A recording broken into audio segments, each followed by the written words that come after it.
Welcome to Kaiju Network presents TokuZone. I am your co-host Kent, and with me is your other co-host Jason. What's going on, everyone? This particular episode, we end up coming.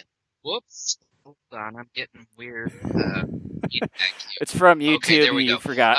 We are covering episodes 11 through 13, and by the end of this episode, we will be halfway through Johnny Sokko and his Flying Robot retrospective. And I never said I was really good at math on this podcast. In fact, I think I've always said I've been bad. And if some of you remember, when we first started this, I said this is going to take 8 months. No, we should be done with this entire show before our end of the year spectacular. So at some point in December, we will be done covering Johnny Sokko and his flying robot. So, yeah, we're making very good strides here. big progress through this. Yeah, so before we dive into the 3 episodes this podcast, there's some news, and some of you may have already heard, but let's go ahead and send it over to Captain Beardface, Mr. Well, Jason. before we do get into the news, I just want to make sure that everyone like and subscribe to our channels. As far as our streaming networks, obviously YouTube, Twitch, Facebook Live, Periscope. Obviously, as of lately, that hasn't really been working out ever since we've done the Dragon Wars review, and I think we broke Periscope with that. And then we're on D Live as well, and as our audio versions of our podcast, you can just find us at Apple Podcasts. Google Podcasts. I just want to say that Google Play Music is going to be going away soon, so make sure that you have Google Podcasts downloaded on your smartphone or bookmarked on your computer, and just search for us on Daikaiju Network on Google Podcasts, iHeartRadio, Spotify, and TuneIn. And as far as the social media websites, you can find us at these following sites. Just search for Daikaiju Network, like and subscribe to us on those platforms. And we've got our own website over at daikaijunetwork.com. And something we haven't messed with a whole lot for a while.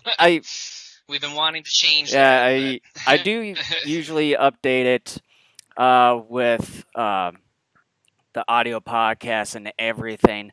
But before we do get into the big news here, I just want to show that Ultraman Z Blu-ray collections 1 and 2 have been announced here, as you can see off to your right here of us, that the 2 Blu-ray set is going to be released over in Japan on January 2020. From what I'm seeing here, 2020. We're already in 2020. They did a typo on here, but then on the first sentence it does say 2021. The collection is going to contain 3 discs, including episodes 1 through 13, and then the second collection is going to be coming out in March, right around my birthday, and it's going to include episodes 14 through 25.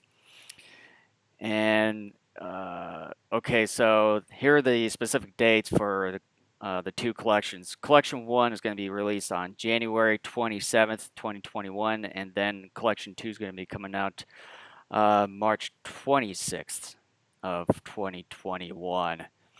There, so if you're wanting to get these collections, even if they're in Japanese, and I'm not even sure if they'll have any English subtitles or anything, but if you're just wanting to have these collections, if you're huge into Ultraman, this would probably be a nice purchase if you know of any places that'll sell these online and ship it over here to the States.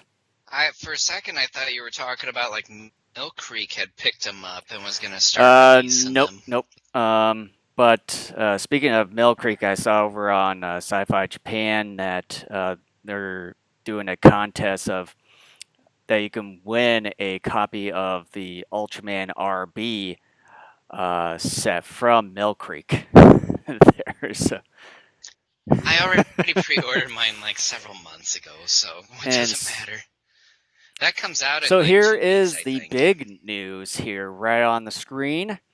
This just broke here, I think, within the last week that Netflix, I think either here or in Japan, has announced that they're going to be bringing Godzilla back in a new anime series called Godzilla Singular Point, coming out next year.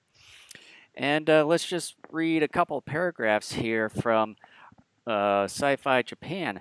Netflix announces an all-new original anime series, Godzilla Singular Point.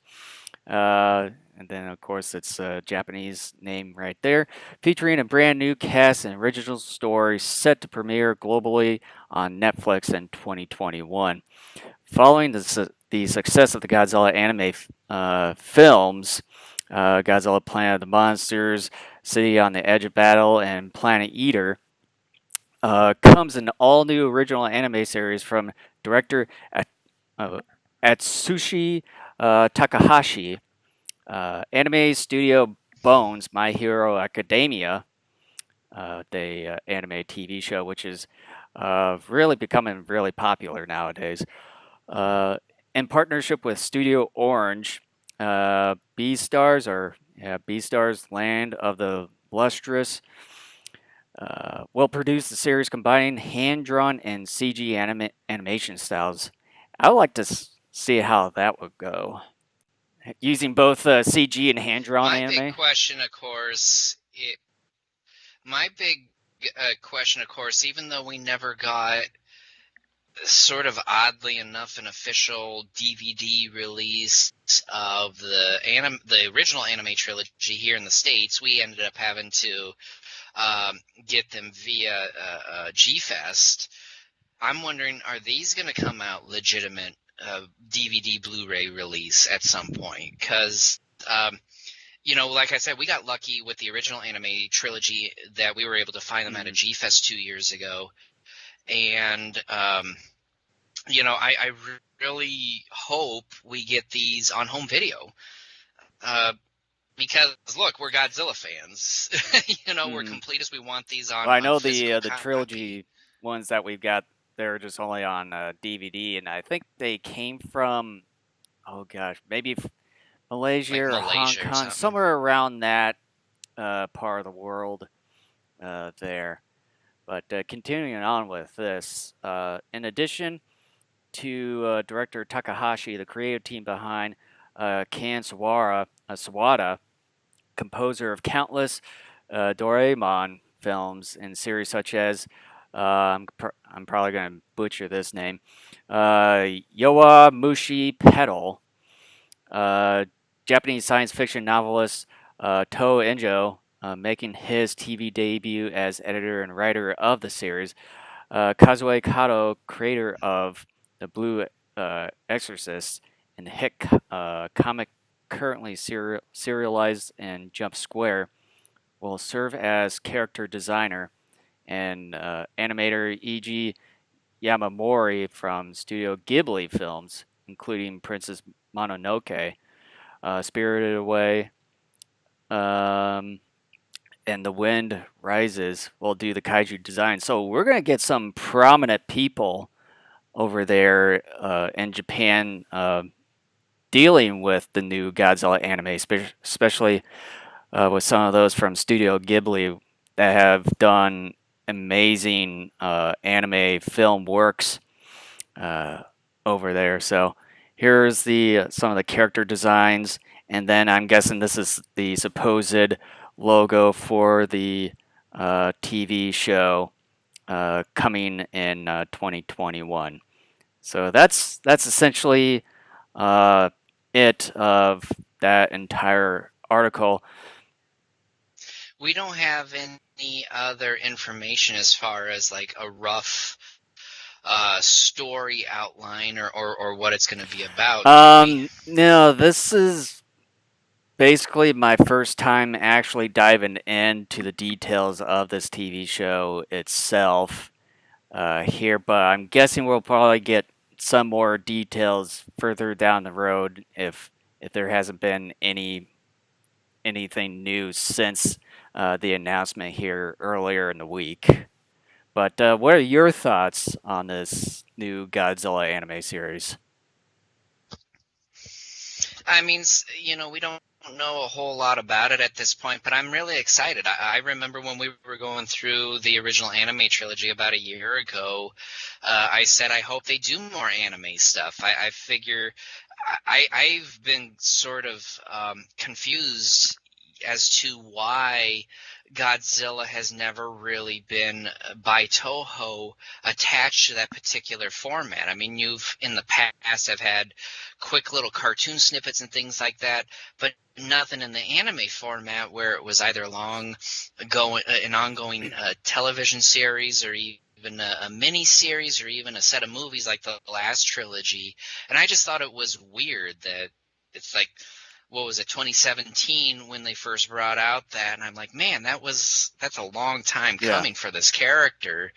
And I said during our regular reviews, I said I would love to see Godzilla come back. Of course, I'm a huge fan of that original trilogy, but I knew that was the end of that story. But I remember saying during one of those interviews, I said, I would love to see Godzilla come back in the anime format. I think as long as they're able to do that, it'll keep Godzilla alive and going. And I think too, with animation, unlike with live action films, you are given a lot more leeway because obviously it's animation. You don't have, millions upon millions of dollars to try to spend a movie and have that inhibit you from creating a world and incorporating certain types of monsters that you would like to incorporate within your film. My biggest concern, and I just brought this up a moment ago, is are we eventually, with this one and any subsequent anime series, are we going to end up getting here in the States official home video releases? That's my biggest concern because, like I said, you and I haven't thought too much about that because we picked up that original Mm, trilogy a year ago, but officially we never have gotten Godzilla 1 right. through 3 available here in the US on home video. And so that's my biggest concern going forward is will we get these on some home video format and not some sort of streaming service which will keep them on there a year, 2 years, 3 years, and then take them off, and then that's it. So that's my biggest Well, I know concern going that forward.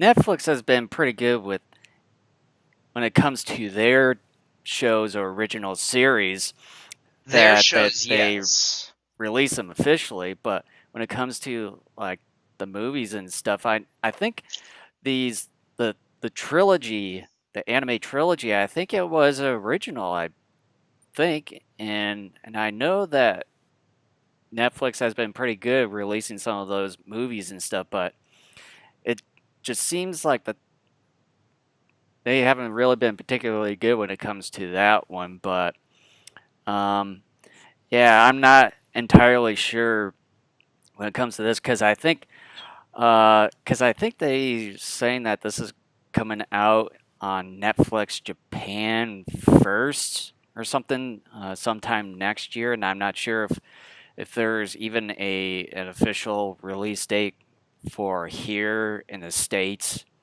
uh, for that matter. But yeah, I'm not entirely sure. Yeah, we're just gonna have to wait and see when it comes to that point if they plan on doing that or not, or we're gonna have to try to find a way if like a store online will be carrying that with English subtitles or maybe like an international dub. I'm guessing it's just going to be subtitles uh, for that release if they ever do. But yeah, we're just going to have to wait and see when it comes to that point. But um, before I sort of finish this out here, we do have like a little sketch right here of Godzilla. Um, I really like the design for this new Godzilla. It sort of reminds me like an alligator, like a true like deformed version of an alligator, and like one of his fangs is a little bit more protruding, sort of like it sort of harkens back to the 1985 form where it had like that pencil fangs and stuff on the top of the mouth there. But um, in your opinion or perspective, what do you think of this uh, new iteration or design for Godzilla? I do like it, but that's before really seeing the full body. This particular look the way they've captured it right now in this picture. However, and I didn't realize this until yesterday when I was thinking about it. It started to remind me so much of Shin Godzilla, because that one had the side view on a red background as well. The eyes are slightly similar to that. And so on some level, it sort of reminds me of how that particular iteration was portrayed. I do have a feeling, though, I will like this. But then again, I thought I was going to like Shin Godzilla, and then I saw the full body and everything. I'm like, that's a glowing turd. This one I do think is going to end up being better. I think we're going to end up getting something that is a bulkier Godzilla again, and of course here come some of the fans that are going to complain about a fat Zilla or whatever, because this to me looks like it's going to be a bulky big Godzilla here, according to Yeah, just what by we've seen here, unless they totally change the proportions in the actual show.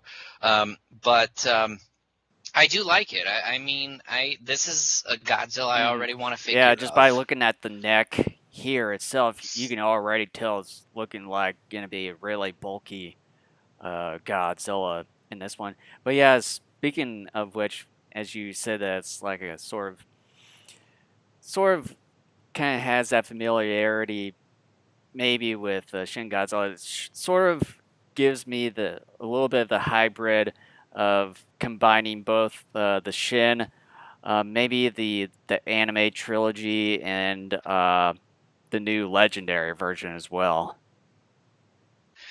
What I get off of here is Legendary and the Tezuka Mm, Kiyu okay. duology from this Yeah, I one. can see a little bit of that too. Especially, I can see it more along the neck there, and then maybe on the dorsal fin area there too. But yeah, essentially that's basically all I've got. Unless if you have anything else, or we can just go to the meat and potatoes. I'm ready to dive into Johnny All Sokko. right. So here we go. We're going to cover episodes 11 through 13. The title of episode 11, the English title is The Terrifying Sand Creature. The Japanese title is Terror of the Man-Eating Sand. Jason, which title do you prefer, the English or the Japanese? I think I'm gonna go with the terrifying sand creature because the man-eating sand creature, whatever that you mentioned there for the Japanese one, because we'd never even see anyone getting eaten by the sand at all. You took the words right out of my mouth. I picked the English because exactly, yeah, the sand doesn't eat anybody. Yeah. So that's a misleading title. So yeah, I mean, we're in agreement here. All right, so here's a plot summary, and then we'll dive into the actual review here. The Unicorn Antarctica observation base is overrun by sand. Johnny and Jerry go to investigate. Once there, they realize everyone in the base has been killed. They too are overrun by sand. Draculon is responsible for the sand avalanches. Gargoyle captures them and puts them under a spell to serve Emperor Guillotine. Johnny orders Robo to fly into the sun.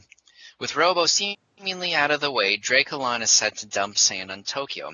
But a special pendant Mari gave Johnny before leaving gives off a supersonic sound that snaps Jerry and Johnny out of their hypnosis. Johnny calls Robo back and the robot saves them. Draculon and Robo battle it out. Robo appears to be defeated at one point, but Robo frees itself and destroys Draculon with its eye lasers. So Draculon, for anybody who has already forgotten, was the first kaiju or big baddie in the very first episode of this series. And I had totally forgotten that he came Yeah, so did back I in this too. series. And this, Because I remember saying in that first episode we covered, I wanted to see that guy back because I love the design, and I thought there was more. Oh, what's the word? There was more.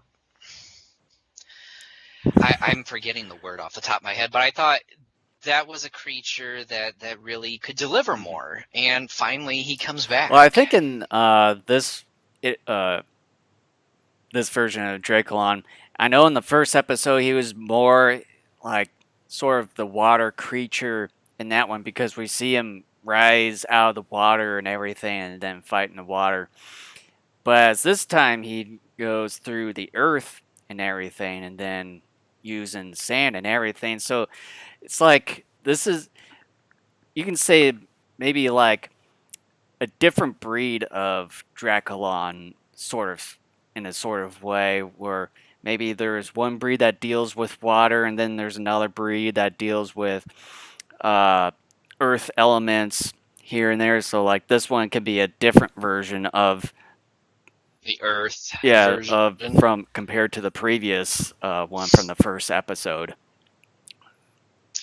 Well, and I want to know, outside of that particular possibility, how else could Draculon have gotten revived? Because that was one of my questions coming into this.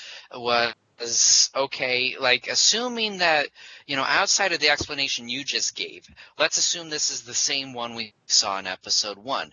How did it come back? How did it get revived? Uh, Because I heard or saw nothing in this episode that told me that either this was different or that this was the same, but they called it Draculon. mm-hmm. I would say my only guess is that there could have been one of the skin cells or something from the previous one that got destroyed. The gargoyle again took it back, regrew it, and then this is that same iteration.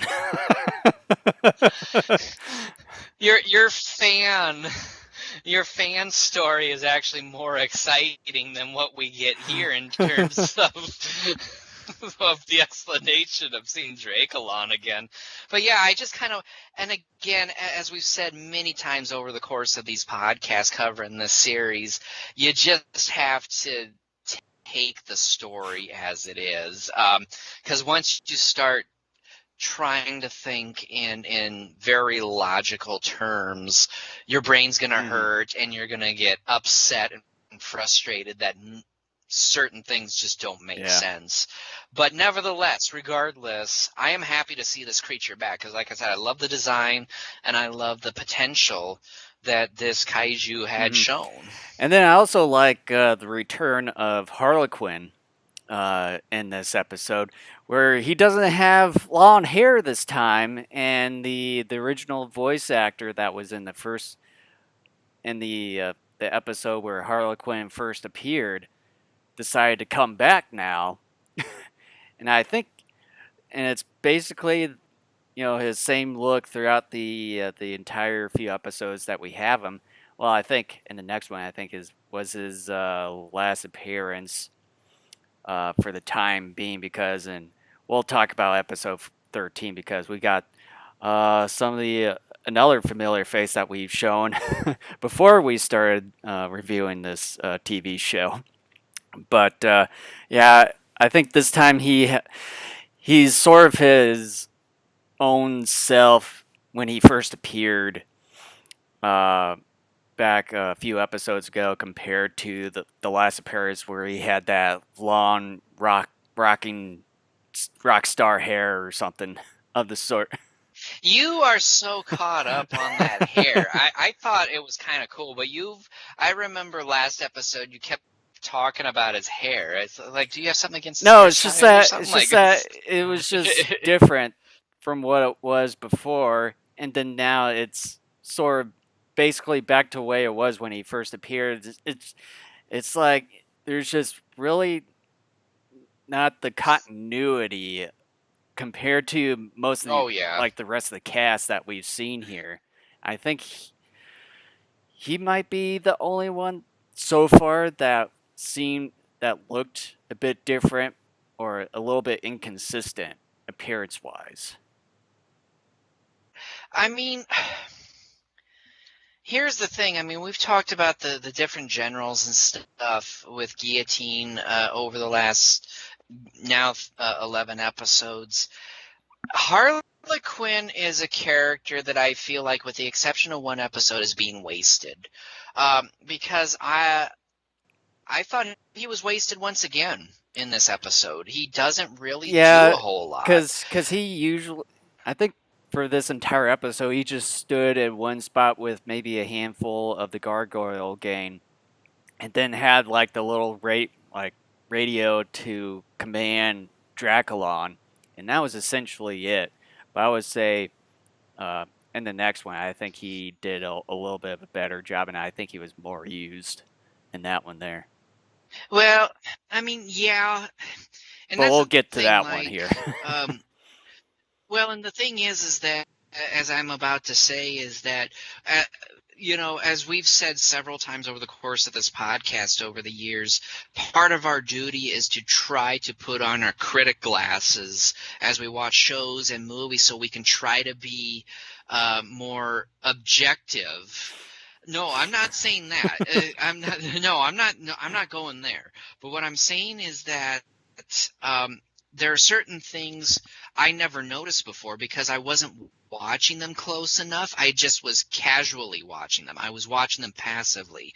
I just turned my brain off and took it as it came. I didn't ask a whole lot of questions as I originally watched these movies and shows over the years. And then as we covered them with the podcast, trying to give people an objective assessment of the pros and the cons of each TV series and movie, that means you have to flip your brain on and really pay closer attention. Like I was just saying, I never really noticed until as we started going through this series for this podcast how little Harley Quinn, with the exception of one episode, at least up to this point, plays in the series. I mean, let's just say it right now.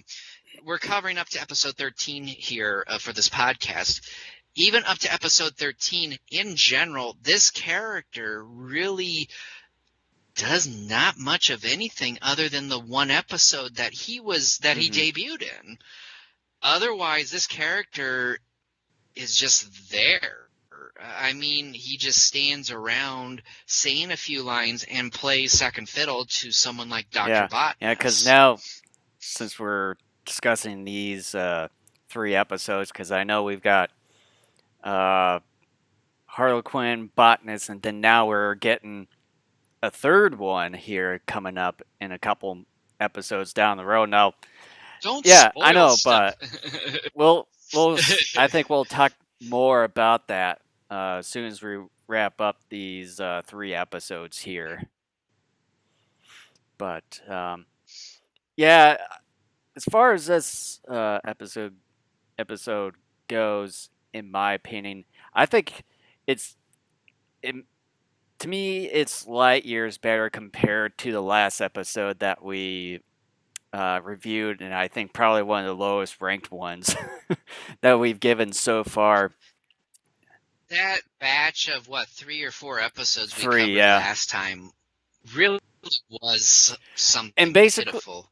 By the way, what happened to all that sand in that Antarctic base when Johnny and Jerry show up? Because it was getting flooded and then they show up. Fine. For those who are listening to the audio version, Jason did the timeout. Yeah, but yeah, and then when they're down in, was it both Jerry and Johnny are down in the Unicorn base there in Antarctica, which is sort of underground or subterranean, and all of a sudden the sand starts coming down and everything. And I think when they were getting out, I think it was nowhere to be seen. after that. But yeah, it's kids show. What else? I thought it was interesting that when Jerry and Johnny were down there and the sand started coming in, they didn't put the face mask over their helmets.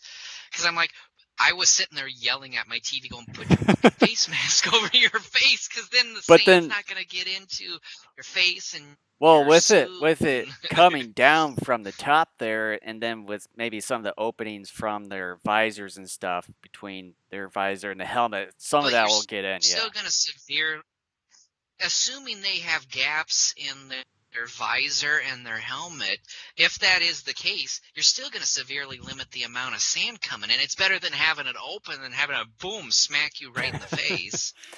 But yeah, to me, and then I think what was it? Oh yeah, the time where the Gargoyle Gang capture both Johnny and Jerry, and then they get manipulated there for a little bit by one of the devices from Emperor Guillotine there, and then of course having Johnny be commanded to send Giant Robo into space, basically towards the sun to be destroyed.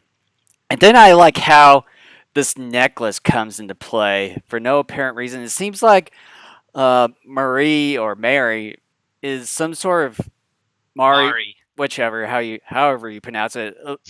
To me, it looks like Mary the way it's spelled out, but it's like she's just some sort of freaking sidekick or something because like once they open up, like seems like she inserted this supersonic wave sound within this necklace that was on jo- around Johnny's neck, and then snaps him out of that mind control that was given to them. I wrote down in my notes, and I said something similar to this last podcast, but here's what I wrote for this particular episode is the supersonic pendant, of course, plays a coincidental role. Should have Mari leading the team. Well, And I mean all it of sort of looks Unicorn. like it because in these few episodes Yeah, of that course. it's basically like the Mari theme this time around. She had. This is the third, if not the fourth or so episode in which she has provided some sort of major device or knowledge or some type of assistance that has ultimately led from Gargoyle to dominating or about to win the day to boom, Unicorn now. Like just in a matter of a millisecond, Unicorn now in a position to save the day. Yeah, and especially when it comes to episode 13, she plays a much bigger role in that one there. Oh, absolutely. Yeah. But yeah, at least this time when it comes to the main event, the battle here, at least Giant Robo compared to the previous three, he doesn't just throw a monster and the monster dies and everything. He actually uses his laser while Draculon is flying in the sky, zaps him and then explodes. At least this time we get some like excitement within the battle this time around.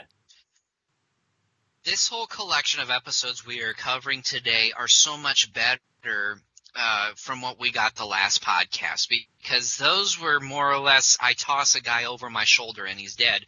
This time we get actual battles and actual deaths. And I want to say too, for this particular episode, episode 11, I feel like maybe, and I don't know the production history of the show or anything like that as far as how money works when producing a TV series like this, but it seems as if miniature work was upped a little bit more for this episode. I really loved how they had several sets where like the ground was supposed to come open, Robo gets stuck at some point, but then you have a few other miniatures especially in there with as well. Tokyo I Station really enjoyed seeing more of that, where the environment plays a role in the battle especially as well. when they did a model version of Tokyo Station. They were one of the iconic trading stations there. in Japan. Hmm. Although it didn't quite look like it in a way how it resembled, but it was surely close Oh, of enough. course not. Yeah. Yeah, yeah. I mean, you got to take it as it comes. Yeah, and then not only I would say maybe the practical effects have improved this time around. I probably would say this possibly the story or plot has sort of improved this time around compared to the last batch. Again, like we said at the start of this discussion, this batch of episodes is so much better than the last batch we covered. It's and again, and I've said this before when we covered Ultraman, and I've talked about this before when I have watched my original Twilight Zone series several times. When you have a TV series, not every episode is going to jive. I mean, that's just how it Mm. goes, you know. And this is not a very long TV series. It's 26 episodes. That's really not a lot, but you're still that's enough to where you're going to develop. Sorry, Jason, can you talk? But yeah, it's a really I'd say it's a real big improvement this time around compared to the last batches that we've seen there. But for me, I would say when it comes to this episode, it's a real improvement. Um, I think there's really not much left to be said here. I say the characters have improved uh, more. Practical effects, even the monster fights or battles there. I like the return of Draculon here.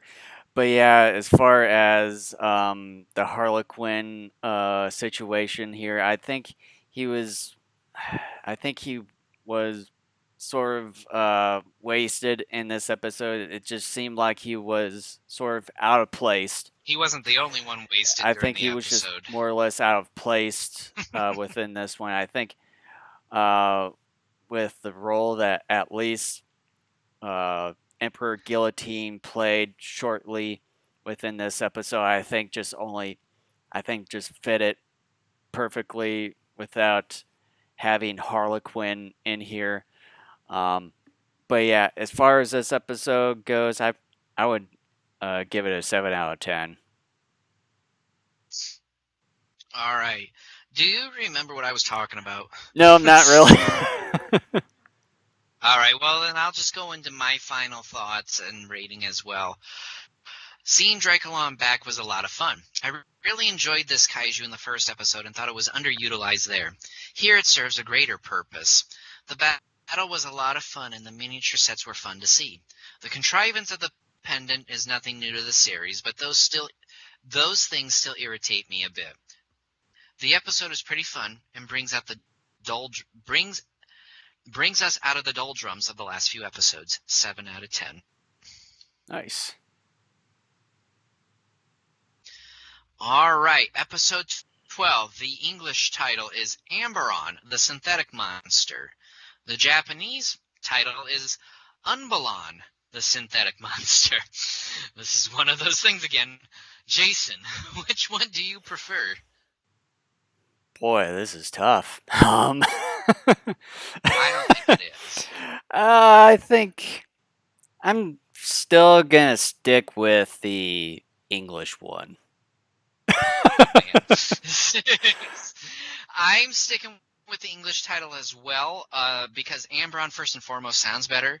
Second of all, I think of Amber with Amberon, and Yeah, Amber, with red. of course, like it. Well, not only that, but like it has trapped bugs and mosquitoes and stuff during the days of the dinosaurs when that mass extinction occurred, and we get something similar here with an older coming back to life, similar to a Jurassic Park type of thing going on here, where something comes out of an Old. extinction event. It's synthetic. Come on. I don't care. It's synthetic. Damn it. Oh well. But yeah, Did you have anything to add before I go into a plot but summary? yeah, it's like as far as Amberon, like when it comes to Amber or something, I think it's something at least something with red, and then you have like these you can probably say dreadlocks on the monster and stuff. It's red too, so to me, I think it at least makes sense in that regard. What was it, Umberon? Unbalon. Umbelon. Yeah, that's fucking terrible. Yeah, exactly. Took the words right out of my mouth. All right. Okay, so here is a plot summary.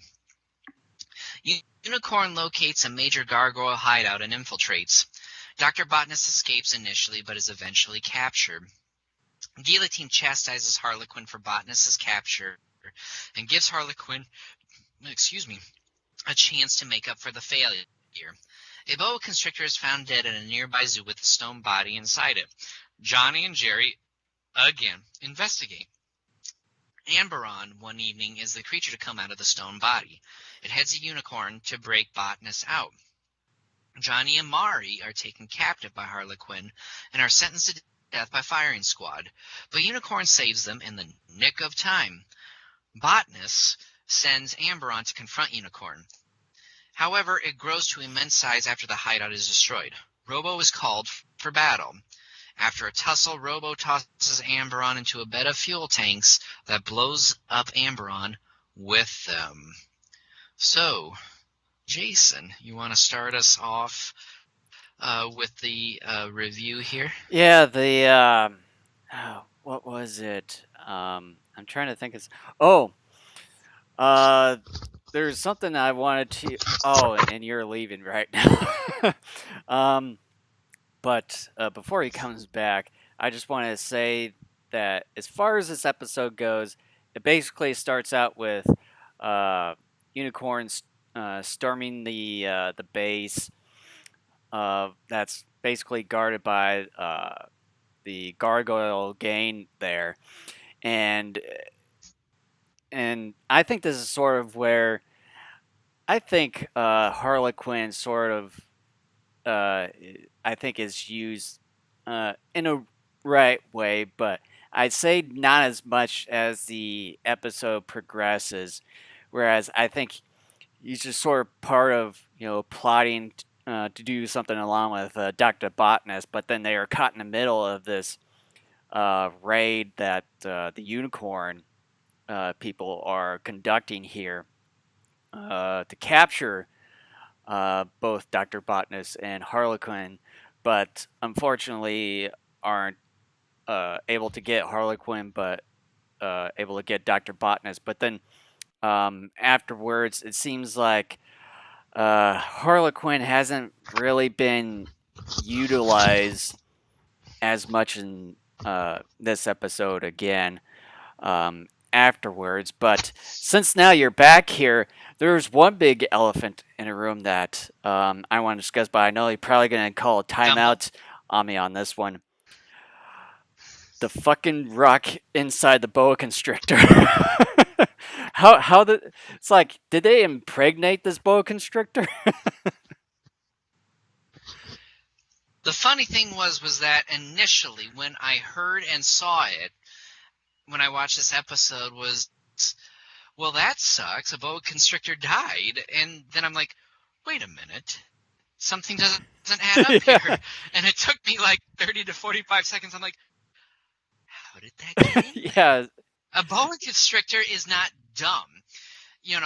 For as much as people believe snakes are these very simple-minded creatures, they're not going to swallow anything that just sits in front of them, like a stone. Or So maybe yeah, like a stone that looks like a person or vaguely looks like a person in a way.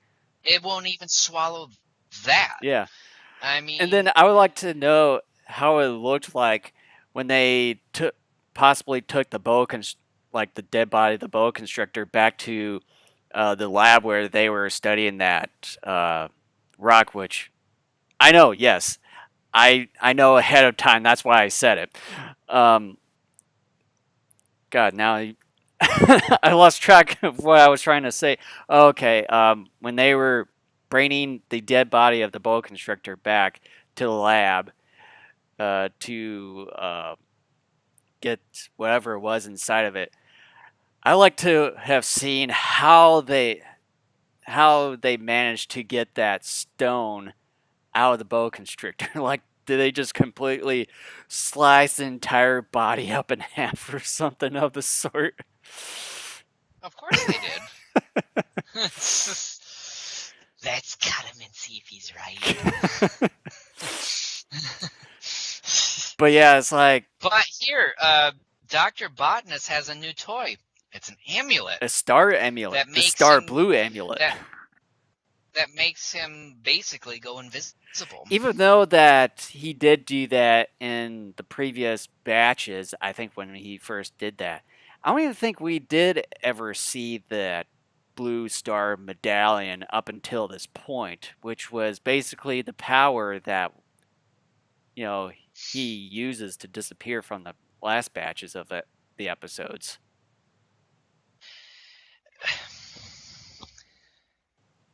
Did you hear that? Yeah, I know. That's my response.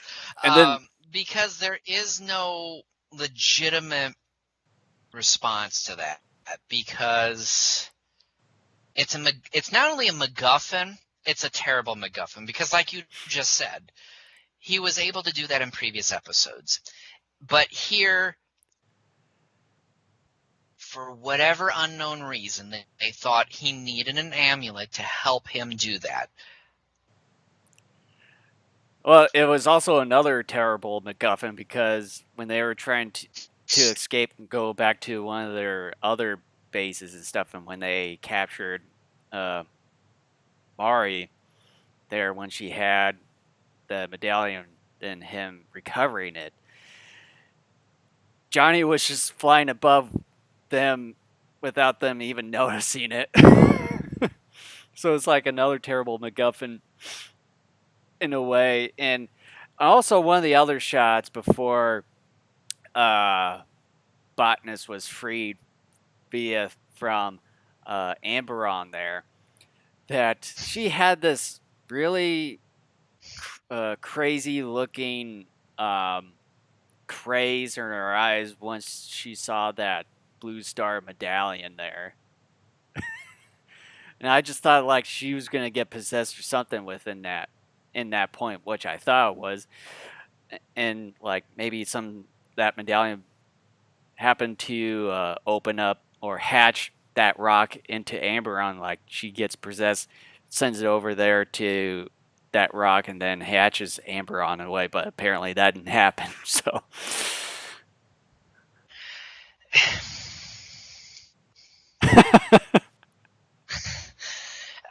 Mari's still showing people up in this episode, sort of, with the whole target practice. Yeah, thing. that too. Yeah, she's standing up on the balcony, and from the hip, the stereotypical hip, where you have the pistol.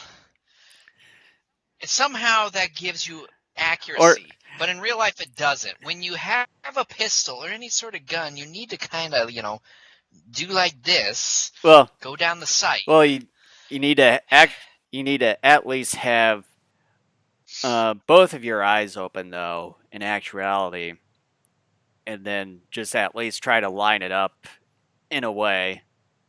Because I know if you close one of your eyes and stuff, it's going to mess up it messes up the perception a little bit. But the thing is, you see this even in an awful lot of black and white movies where it doesn't matter whether it's a good guy or bad guy. They're like this, like the gun is down like right in this area, boom, boom, and it's just like, accuracy is flawless. And then do you see her facial expressions? Like, yeah, now what, fuckers? Well, and it's so funny because she acts so tough, but then she ends up fainting later after Botanist gets out. That, and then basically along with Johnny, both of them get captured and then tied up to the tree where Harlequin was about to be when Harlequin was about to shoot both of them there until Unicorn comes into play and stops the potential killing there. They Yeah. stop. Basically, Unicorn, they didn't necessarily stop them. They slowed down the execution process because they were still going to end up dead. But then, and again, with my critical glasses on, I realized that when Botna sends Amberon out to confront Unicorn, there's this weird shift that happens where instead of sending Amberon out to confront Unicorn, Amberon just gets bigger, and then the house explodes by Unicorn gunfire, not by an explosive. What? And then also when they had Johnny and Murray tied up to the trees there, I also liked in one of the shots when they showed the line of the gargoyle again, like in the far distance there, they had actually someone just casually just walking along like on some potential trail there, which I know they weren't even part of anything. I think it's just a normal citizen not knowing that there was something going on there in the distance. I just sort of chuckled a little bit when I saw that. By the way, happy birthday, Daimo Z. Happy 22nd birthday. And that's great to know that Woo! Giant Robo's 53rd anniversary is tomorrow. Nice, just in time. I didn't realize that. Yeah. It's probably a good thing that we What a started doing coincidence. Johnny Sokko and his flying robot. Yeah. But, after the whole sequence of Dr. Botnus getting captured, and I don't know if you caught this, but I did, and I had to actually rewind it, and I'm like, did I hear that correctly? And yes, I did, and I wrote it down here. But Captain Azuma, they have the little cheers, the celebration, and he goes, "We can't relax a second, so let's relax." I'm not joking. I know Actually, it's just funny because it's something that would actually happen in this show. in this show. I'm not surprised like, at all. Gargoyle Gang won't relax, so let's relax. Yeah, it's but other than some of those goofy things within this episode, I would say at least um the battle between Giant Robo and Ambalon, I think it was pretty good still nonetheless within this. Although in the end we still get that throwing part compared to the last batches, but at least he was throwing in that whole oil field to where it explodes and then he dies. So at least gives him the Yeah, there's a bit more substance. Yeah. Yeah. Definitely. What do you think of Amberon? I really love the aesthetic of this creature. I like it an awful lot. Yeah, I do like the appearance of it, and I noticed too in some of the battles with Giant Robo, and then when he was at the human size before he grew, it seems like whoever was in that suit didn't really use the arm all that much because you can see the arm and stuff being bent in unusual ways here and there, and then Interesting. I didn't sort of realize looked that. like one of those oven mitten gloves the way when you look at it closely, and especially That's when awesome. he picks up was it one of the boats or something there he just picks it up with his forearm in a way and then throwing it like that instead of just using the hands or whatever it was that he had. But yeah, nonetheless, it's a really good design of a monster, and I think along with Dracula, it seems like in these batches of episodes that it looks like that Giant Robo has a little bit of a tougher time trying to take care of business this time around. Which is Yeah. good.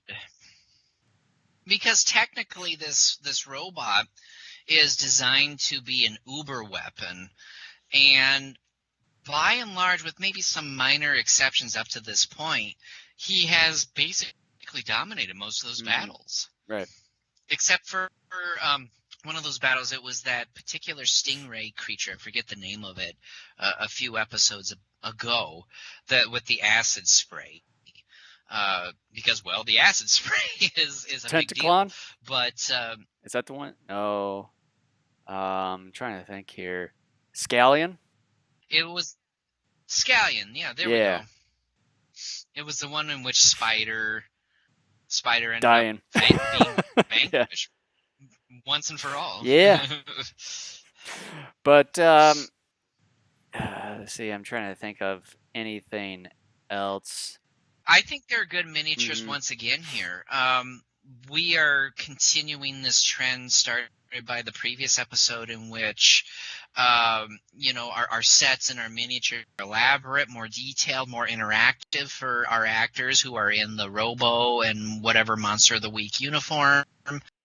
I think that is great. However, I do think there is one oopsie daisy with this particular episode, and that is that when Amberon is destroying one of the nuclear power plants, it destroys like half of it. How come the nuclear plant, isn't in some sort of like what do they call it? Meltdown? I forget the correct term for it.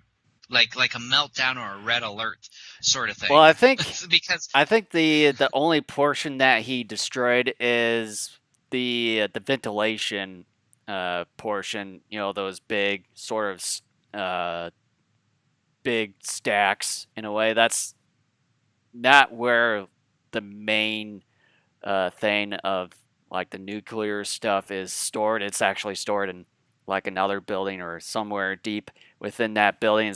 That's just sort of venting all the steam and everything from the water. So I think, as far as I know, that was the only portion that he managed to halfway destroy. It was one of those smokestacks of the nuclear power plant. Though that, and I don't know much about nuclear power plants, but I really thought that could put a part of the power plant, if not the entire power plant, in jeopardy. Right, yeah.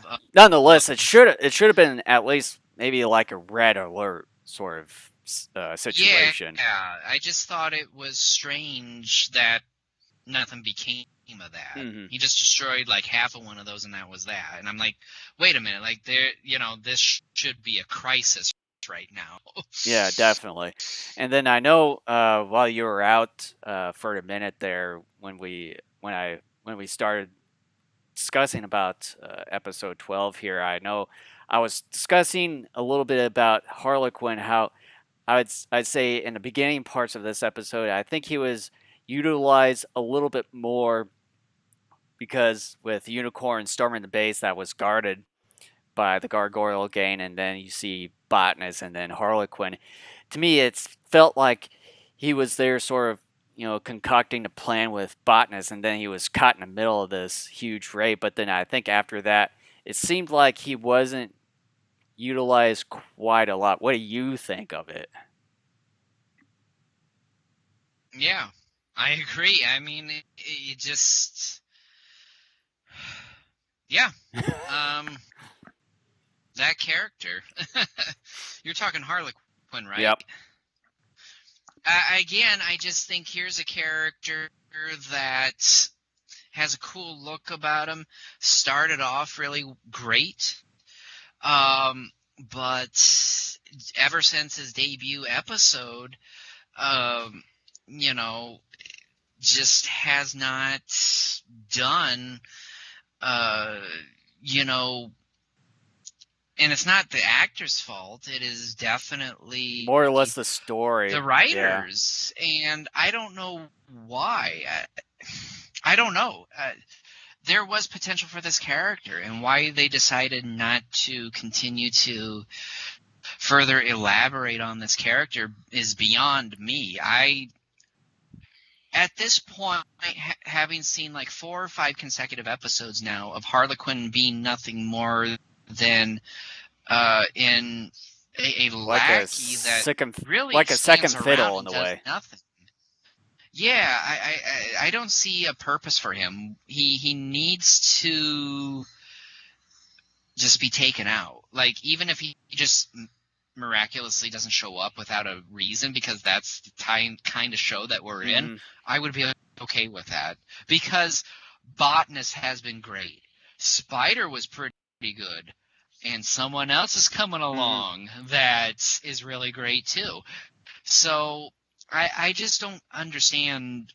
This is a waste of character and a waste of time, to be And perfectly I would like honest. to know too, like back then, like in actual life, outside of this, production and everything, the guy who portrays Harlequin in this, I would have liked to have known how he felt about this whole thing He after was his collecting a debut. Yeah, paycheck. after his initial debut, where he was basically, the center of that entire show at that point until afterwards, where he's just basically playing second fiddle, or just sort of there with really no purpose at all. It just, to me, if that was the case, it's like, then why did you guys even create this character that basically had no use after that episode where I debuted? and and then now, when you get this other minion that's coming up in the next episode, then it makes it feel like, then really, what is his point in this entire show? Exactly. I mean, again, I'm saying this for like the third time this episode. When you start doing a podcast and you put those critics' glasses on, you start to notice things that you really didn't before. And yeah, I'm realizing that this character, Harlequin, has only had one good episode. Otherwise, he's nothing. I'm sorry. He's nothing because he serves no purpose other than to spout a few lines. But in terms of actual actions, they've been very inconsequential up to this point after his debut episode. Hmm. Yeah, but with that, if there's anything else that you want to point out, I can probably go into my final thoughts on Let this me see episode here. here. What do I have here? Nope, that's all I got. Okay. So my final thoughts on Amber on the Synthetic Monster episode here. I think, to me, I'd say this is probably one of the lower, maybe the lowest ones of the batches here, to say the least. But not by much, though. And stop with that damn face I expression. disagree with you. But hear me out here. But at least it's light years better compared to the last batches, though, nonetheless. But as far as with some of the things that have been going on, uh, with some of the situations here and there, it was a little bit goofy compared to the last one. But nonetheless, I do dig the Amberon suit, or the appearance battle. Obviously, it's another good point within this. I also like the story in this one, this time, compared to the previous one, where it seemed to make a little bit more sense this time around.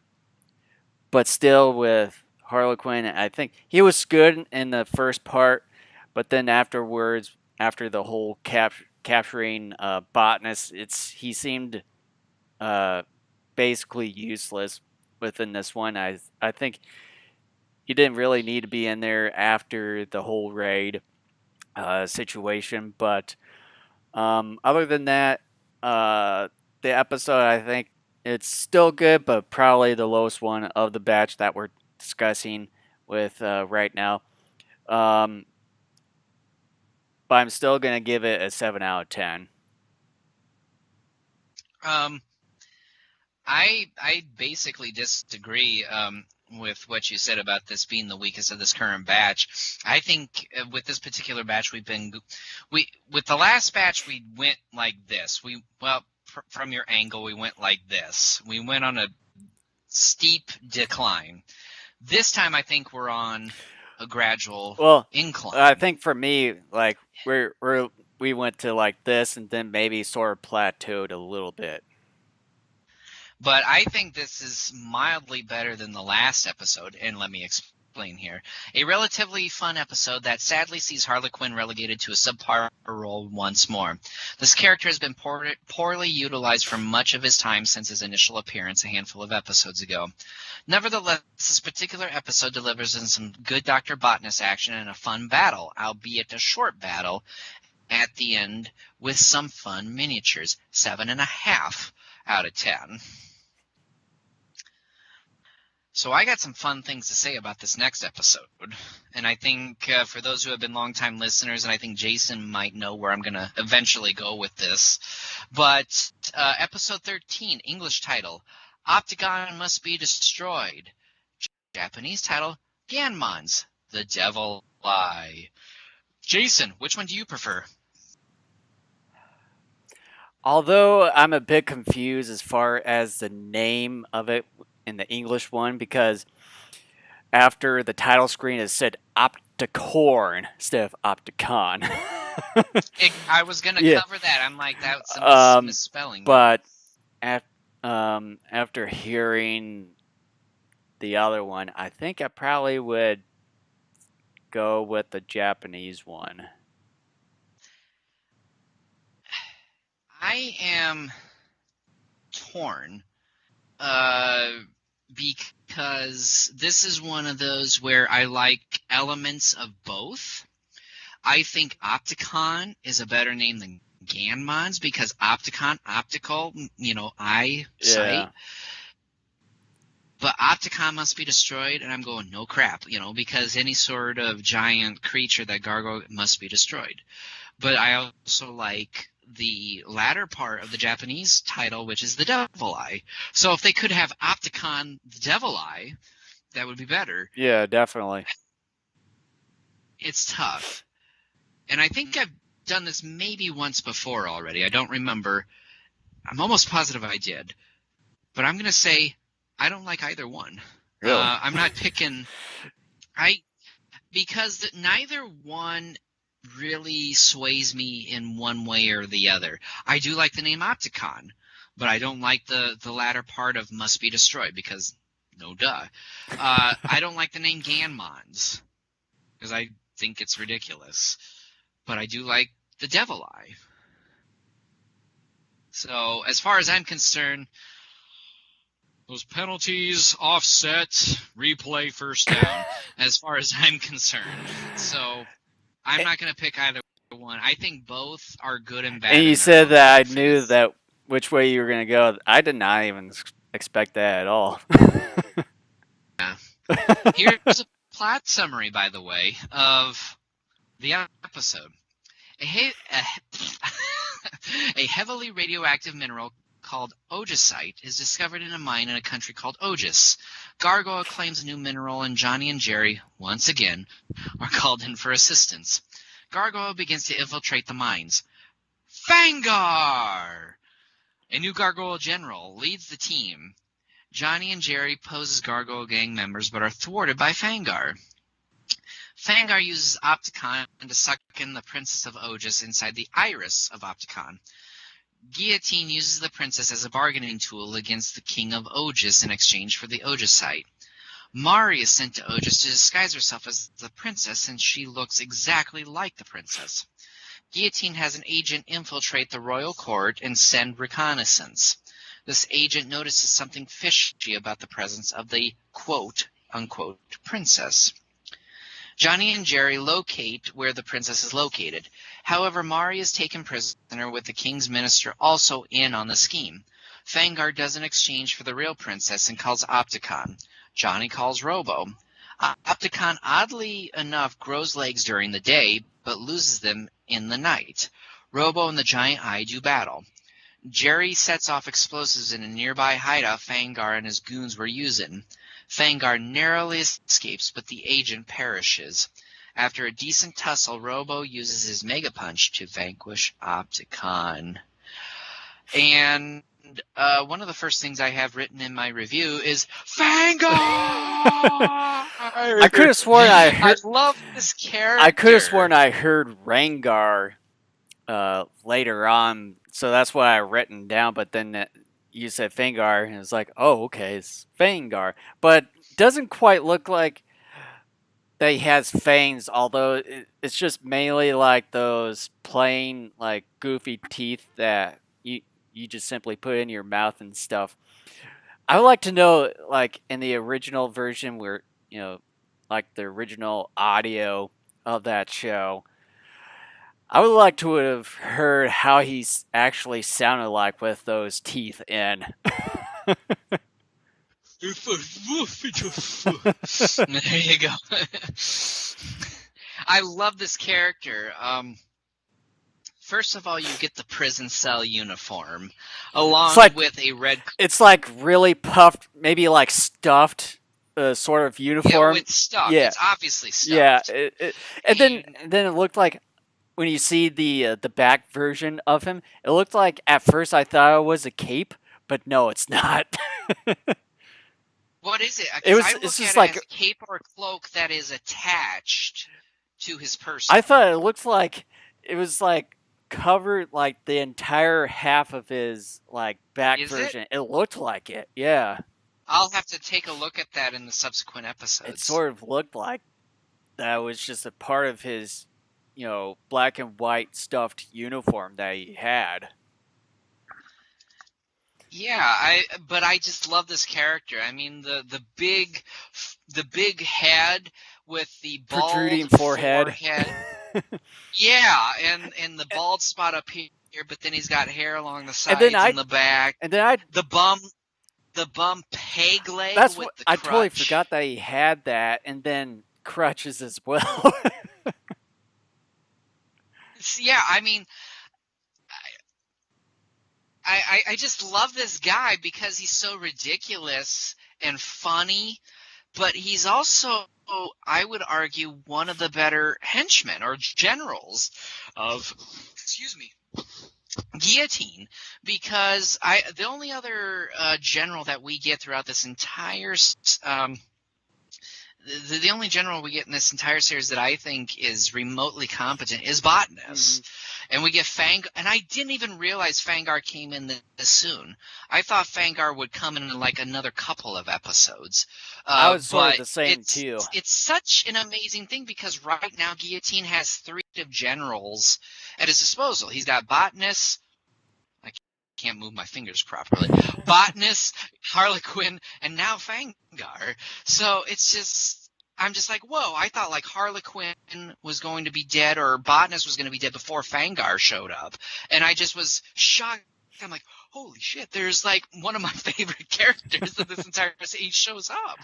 Yeah, and then this is where it comes into play is that now that Fangar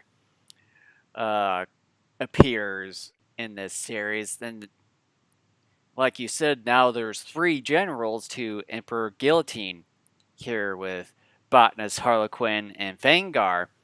Now, why does he need 3 generals when he has, like, Botanus, which I think he's a little bit more competent, and then now you got Fangar, and then, yes, we'll get to you here, but then you got Harlequin, but then Harlequin doesn't really do a whole lot, so take it away.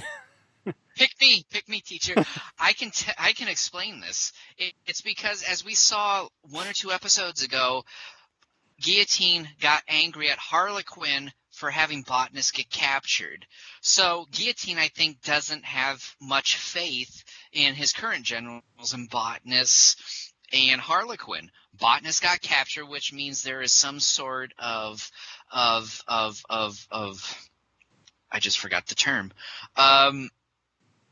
There's a lack of his own ability to successfully carry out plans there. Plus, Harlequin did absolutely nothing, so Harlequin is a worthless shell to Guillotine. So, hey, it can't get any worse. If you're guillotine, it's just like, okay, now I have 3 generals. Sure, that looks pretty bad, but it can't get any worse if I send out another guy, even if he's incompetent. So what? Yeah. I'm just going to be in the current position that I find myself in. Hence Fangar. Fangar, however, throughout the course of this episode, yeah, sure, eventually he's thwarted, but in the grand scheme of things, he's still more competent than he's light years more competent than Harlequin, who has been useless over the last 5 or so episodes, and he has been more competent than Botanist over the last few episodes. Mm-hmm. So there you go. Yeah, and then one things I like about Fangar is that he uses his crutch as like sort of a way to use sleeping gas with a snake quilling around his crutch there, and then using like one of the like a communication thing where I liked how he used the antenna to extend it out, and I thought at first it's like when they shot the like him extending out the antenna, I noticed that there was a camera on the clutch, and I thought crutch, and I thought he was gonna go like this with his crutch, just kind of moving it around the way. But no, it's like he was just sort of down and sort of in an awkward position with the antenna sort of sticking out in the shot, and it's like blah blah blah blah blah blah. It's like that just looked sort of goofy in a way. Yeah. By the way, I have to say that mine at the beginning of the episode looked incredibly fake. The mouth you said? The mine. Oh, the mine. Yeah, yeah. Well, yeah, obviously. Because the walls are too shiny, and it's obvious that they were molded out of a plastic or some whatever material that they used. It's probably the same.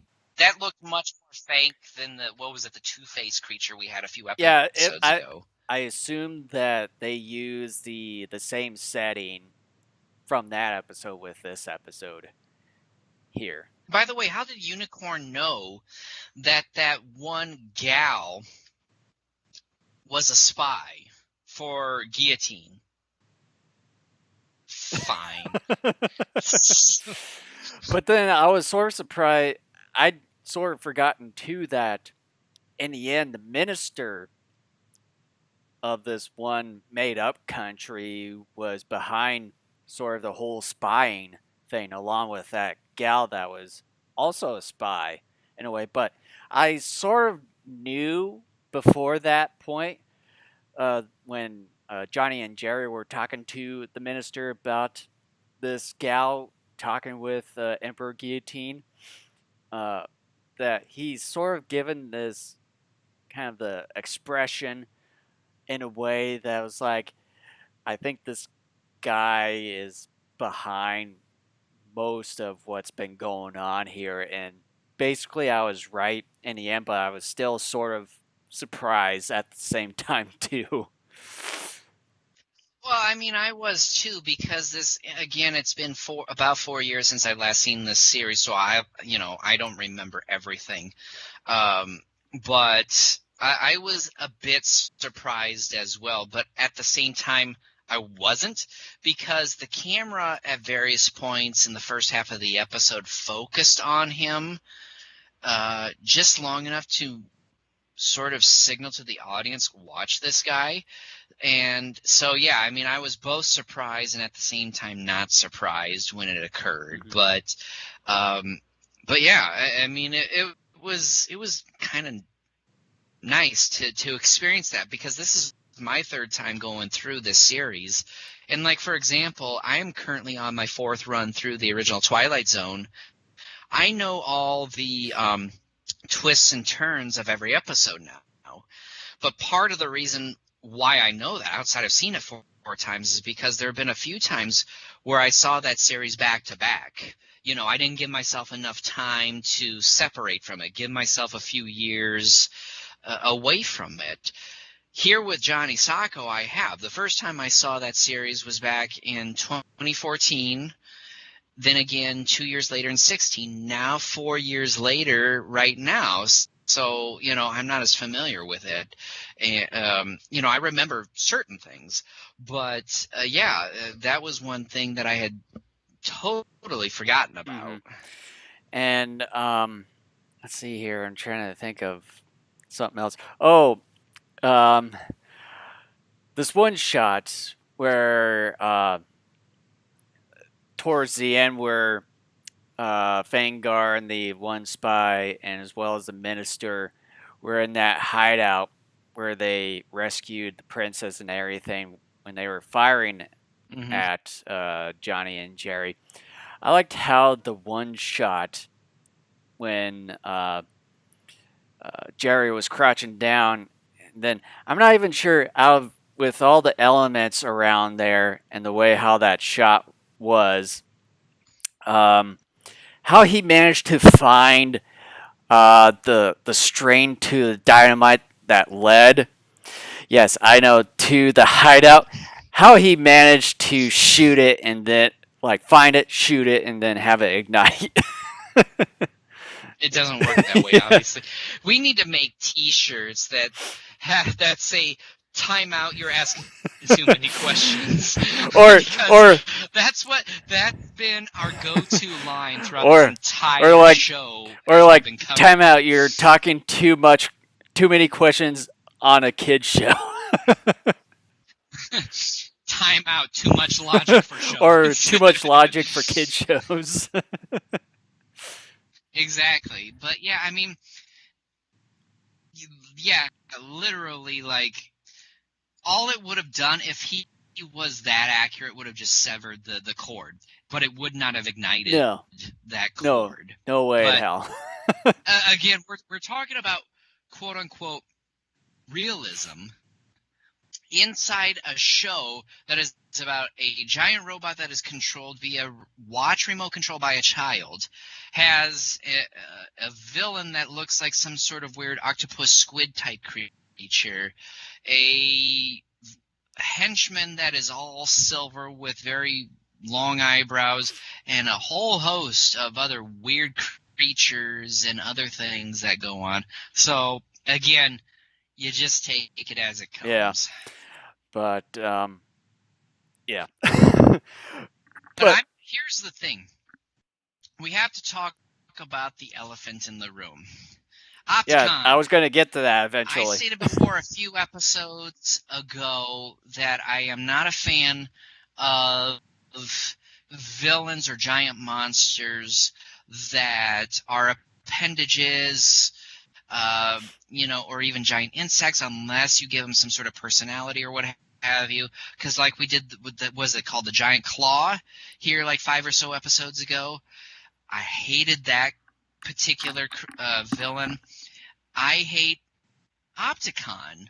Opticon is nothing more than a giant eyeball that has some interesting abilities to suck in certain things and take people prisoner. How, I don't know, but then again, we're not supposed to ask those questions.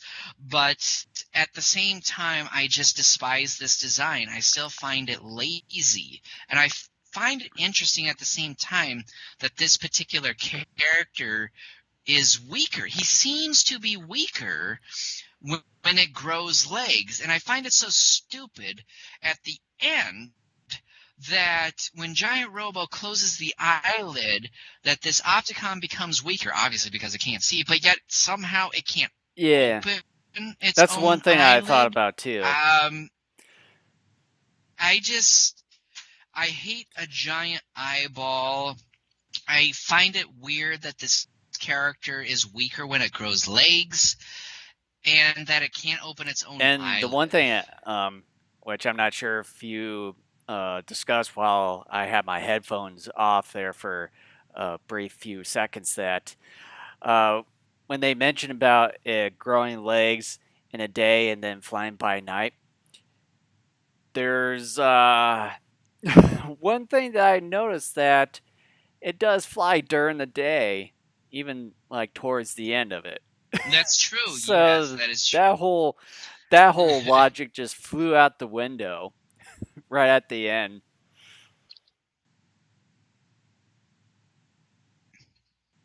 Fucking eyeball. I just and I might have said this before. this particular series brings in giant hands, I think Yeah. twice. I knew it had a giant eyeball. I don't know if something like this comes back again or not. But like I've always said, I just think villains like that are lazy and uninspired. Or And maybe Opticon, despite a couple of unique abilities, is or no maybe different. simply because with production, I don't know how much money that they were given that maybe they didn't have a whole lot and then they had to do That doesn't matter because look at this suit for Opticon. I mean, this thing is big, and they were able to develop a leg suit for the actor to sprout legs. So they had some money to build this. It's just a question of that this is what they picked. You know, like, it's dumb. I hate it. But the rest of the story I think is great. Opticon I don't yeah. like. Yeah, the story in this one I think is pretty solid too, along with the previous.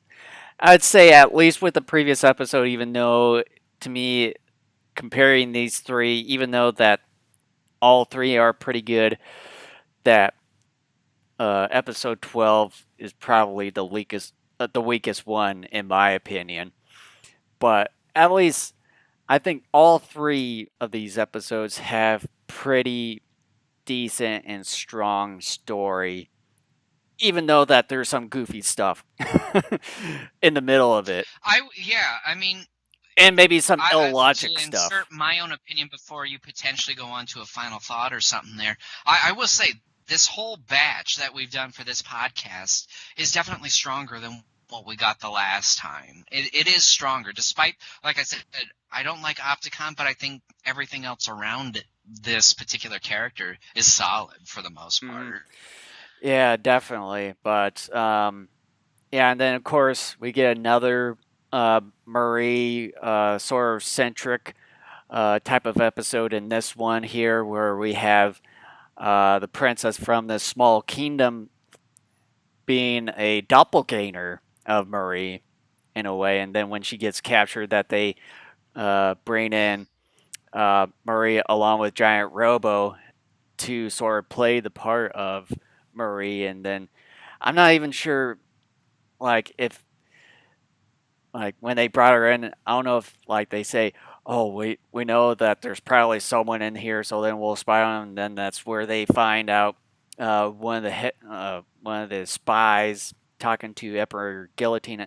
It just seems like there's some elements within the story that just seems to be going out there in ways like with a couple episodes ago we get that necklace with the supersonic wave, like just makes it think like that Marie is sort of a sidekick, and then now with this episode it sort of makes it think like that both Jerry and Johnny are just sidekicks, and it's like, oh, there's spies within the ranks of this ruler of the small kingdom, like blah blah blah, some shit. It's like that one of I think one of the funniest moments in an episode so far this series where they were trying to transfer the secret plans of that metal, and Jerry's like, "Hold on, we must look for bugs. There's one. There's one. There's one."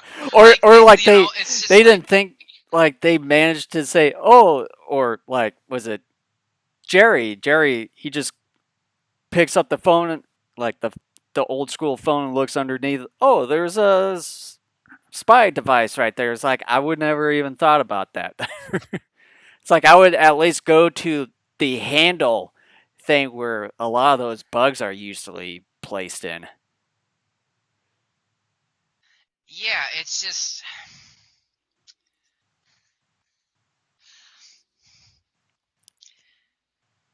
I love the series to death. I really do. It's a lot of fun. I mean, seriously, if you are looking for something to escape from reality for a while and just to have fun with, regardless of quality control, this is your series. And I love it. I do love it. It is fun. But once you start to, as we've said again, over the course of this podcast. Once you start really to look more closely at things and pay closer attention to story, and you start looking around visually more at things, you realize this is an incredibly flawed series, and it starts to drive you a bit nuts after a while. First of all, this series is screwy. Second of all, it's also one of the greatest things of all time to do. So. But yeah, other than that, do you have anything else before we go to final thoughts here? Let me take a quick note. No, I don't. All right, so my final thoughts on this one. For this episode, I think to me it's better than the previous one. In a way, I mean, all the batches are pretty solid as far as the story, the battles, and then of course, to me, I think this one is probably my favorite out of the batches because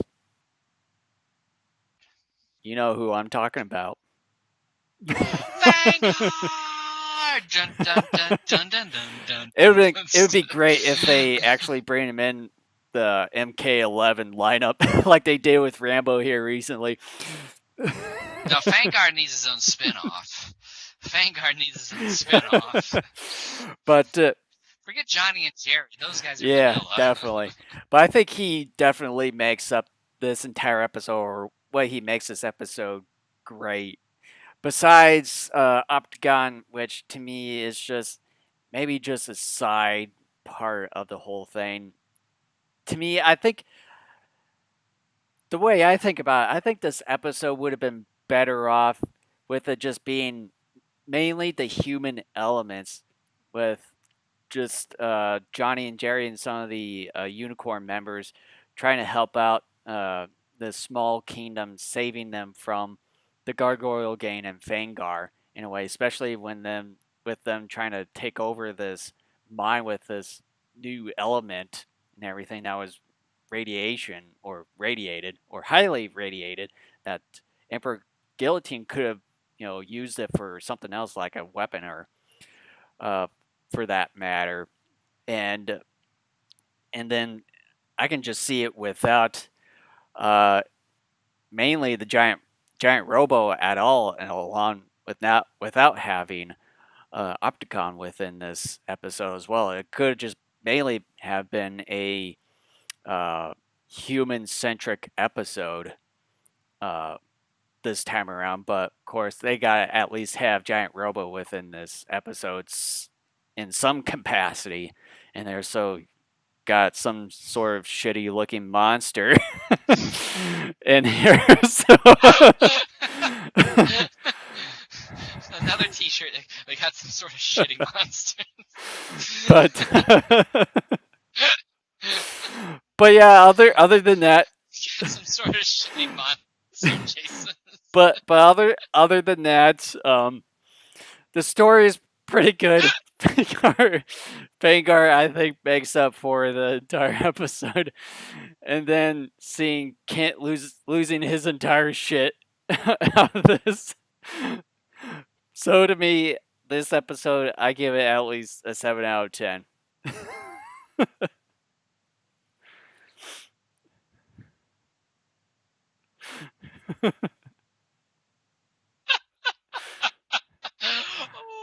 For those that are listening to the audio version, you should at least have seen Kent's facial expression just losing his shit. I had to mute my microphone, otherwise I would have been blocking your entire final thought there. I was laughing so hard. Oh, man. Sort of shitty monster. Oh, man. Oh, man. Oh, boy. Okay. Those who have listened to the podcast for a period of time know that I am a huge fan of giant bug monsters. That I am not a huge fan of giant bug monsters, nor am I a huge fan of such things as giant hands or other appendages. I find such quote-unquote monsters to be ridiculous and lazily inspired, lacking any sort of creativity regardless of any given powers. Opticon is one such kaiju that I don't care for. With that said, I was super excited to see Fangar show up. I couldn't believe that we now have 3 gargoyle generals helping the gargoyle gang at one time. The rest of the episode is a whole lot of fun with some interesting twists and turns. The Ojicite by and large is forgotten about halfway through the episode, but I'm okay with that given the dramatic story that comes in the second half. Despite Opticon being the kaiju of the week, the rest of the episode is a whole lot of fun and some sort of shitty monster. 8.5 out of 10. That last part I just took from you. Well, I thought like in the middle of like now you got 3 like gangs or whatever you mentioned in there. I thought you were gonna say now we got 3 shitty people or something in there. But yeah, so with that pretty much concludes was a disc 2 of the series, and then now we're actually halfway through the Johnny Sokko and his flying robot. And this is the one thing I came up with the night before, something to sort of discuss about that. Since now we're halfway through on the series, what are your thoughts on it halfway? And if you're a normal person without any knowledge, without any knowledge of any of the tokusatsu or kaiju shows or films, watching this show, would you think of progress or continuing on with the show, or would you stop from here? There's still a bunch of things to take into consideration as you say that, because first and foremost, you have to wonder, okay, is this individual who's watching this a big fan of science fiction or kaiju or tokusatsu, or this sort of genre? If they aren't, of course not. I mean, first and foremost, you may not enter the series to begin with, or even if you aren't, you may only dabble in the first few episodes. Assuming you've gotten this far, that tells me you are some type of fan of this, and I just here's the thing. I mean, I can't speak to a quote-unquote normal person. I can only speak for myself because I am a huge fan of this sort of thing. I had never seen Johnny Sokko before up until 2014, and at the time I enjoyed it because first and foremost, and I've talked about this many times over the last 8 years, I've had a huge resurgence in my fandom of being a kaiju fan since very late 2011, and that has inspired me to revisit a lot of movies and to look at certain movies that I once thought were terrible to actually be, at the very least, halfway decent, with the exception of a couple. But, here I am, a 36-year-old man who has, 2 young kids, who is living in the middle of a pandemic, and just life doesn't seem all that great right now, because there's just so much crap going on. Watching something like this, despite the fact that it is completely insane and devoid of any real logic most of the time, and at the same time that sort of irritates me because I'm like, wait a minute, point A goes to point Z, what the hell happened to all the 24 here? Yeah. Despite all that, it's fun. And I've always said when we've reviewed movies on this podcast that my biggest thing first and foremost is, are you entertaining me and grabbing my attention? Are you engaging me within your story? And I will say right now, yeah, I mean, I'm engaged. Yeah, there are things that I'm just like, wait a minute, what the hell? That makes no sense.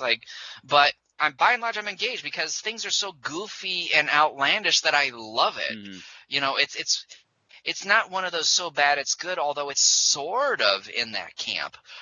But yeah, I mean, that's kind of where I stand. Yeah. If I were in that position, even though we're in the middle of what we've got going on right now, if if it came up to the batch that we had in the previous podcast, I probably would have at least maybe reconsidered, like, yeah, maybe I should just watch something else, because it's sort of a good example compared to last night. I watched the first episode of Always Sunny in Philadelphia, and it's like there's just a lot of the crazy, goofy stuff going on to where it's like, oh my god, it's just so cringy. So I just sort of stopped right in the middle of the episodes. Like, I'm gonna go watch the latest episode of Arthur. So to me, I probably would have gotten to that situation. It's like there's really no substance going on here, and it just felt like with the 3 episodes from the last batch, it's like there just seems like there's just a lot of stuff that just really didn't make a whole lot of sense. Some of the things just really wasn't really good at all, and it's like I don't know if I really want to continue from that point. Not even sure if I was going to get the halfway point, but for me, just like you, being a fan of the genre, of course I'm going to still continue on because of the guilty pleasure of this entire series. Well, like Daimo Z says here, having a break from reality is kind of important, especially these days. Hence why stuff like Johnny Sokko has its appeal. Very much. I mean, that is part of the reason why I had a resurgence in my Kaiju fandom very late in 2011, because it was like right around New Year's Eve in 2011, and I sat down and played Godzilla Double Smash on my Nintendo DS. I had that game for like a year or two, and I hadn't played it. I'm like, I'm going to sit down and play this. And just all of a sudden, boom, like I got immersed in the Godzilla and Kaiju world again. And I'm like, wow, like I haven't been paying attention to this stuff in a while. I need to dive into it more. And really since then, most of what I watch within a given year is Kaiju related stuff. And part of the reason why it appealed to me then was not only because I had been out of it for a while. I was someone who was on the verge. I was like a year away from graduating college, and I had just recently become engaged. And I was involved in so many other things. I was involved in 2 volunteer things. I was about to be involved in another volunteer thing like 6 or so months later. I was in the middle of school and all that. Like, I was so focused on the real world that I sort of things were not quite as fun Well, although we did, as what they were, and watching these films, realizing that there's just some sort of goofiness and entertainment in the world really helped me to relax. Like once I got back into this stuff, I found myself not as stressed as I was before. I was enjoying certain things more than I had before.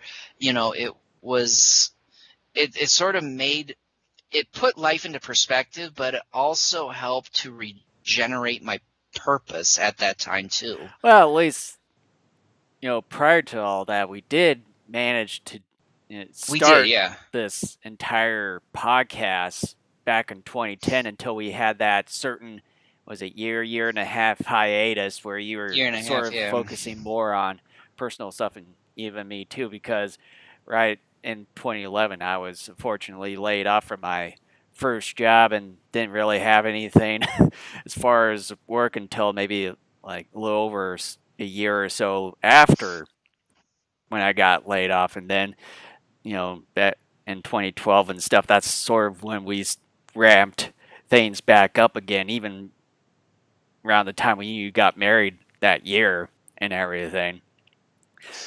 And then and then basically from there on out, we basically continuously been doing the show.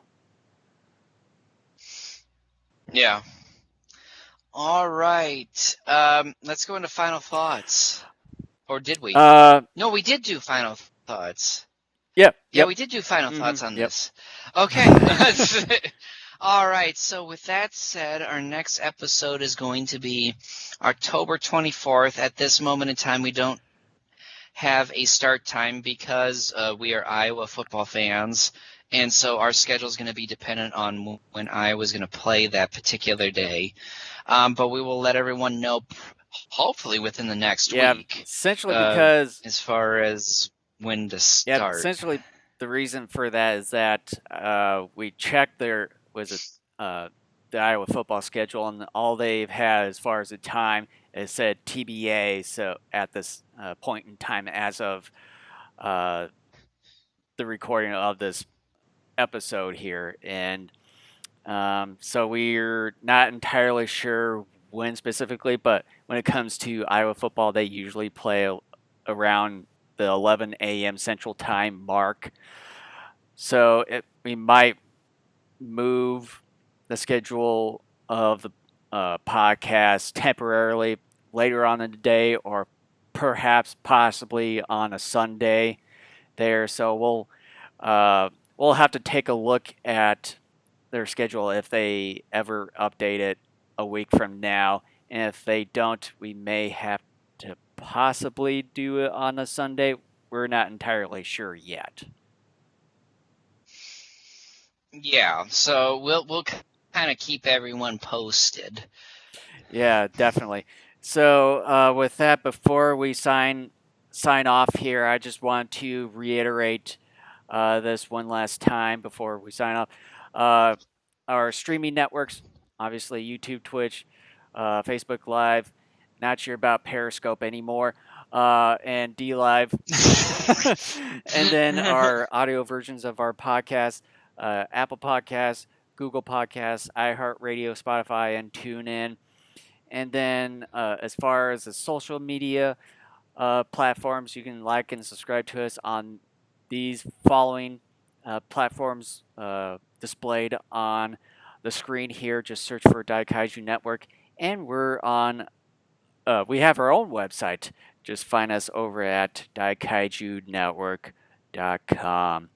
So if you have anything else to point out, I think we're good. I got something to point out. I want to say, though, first, and I just want to give everybody a couple of weeks heads up. Typically, what would have happened after our next episode on the 24th, we would have an episode on the 7th. But because the first weekend of every month I use to clean our house, so I want to move that episode to the 14th of November. And with that being said, that's going to be another episode where I want us to cover 4 episodes of Johnny Sokko. I wasn't expecting to do 4 so soon. Well, it would be obviously between the 24th through the 14th. So you got 3 weeks. I mean, it's not that big. Yeah, I know, but I was sort of thinking like we'll do another 3 and then possibly 4 after that, but oh well. So with that, I think that is essentially it. Yeah, and so thank you so much for watching or listening, and we will see you here in a couple of weeks when we cover episodes 14 through 16. All right. Take care, everyone. We'll see you in a couple weeks.